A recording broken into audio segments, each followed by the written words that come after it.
In order to upload new drone imagery into Cultiwise, you need to go to Uploads and upload new dataset. Keep in mind that the process of uploading and processing the drone imagery might take a few hours, also depending on the size of your field and the number of fields that you are uploading, so always plan accordingly. Let's move on to the upload. Upload drone data in browser.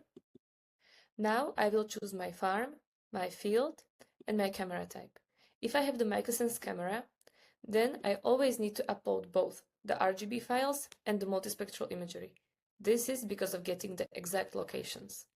So I will click Add RGB files and add the RGB data in a zipped folder. Then add the multispectral imagery, also in a zipped folder. And with the multispectral imagery, I also uploaded a picture of the calibration panel. Now I will click Next and check all these 3 boxes.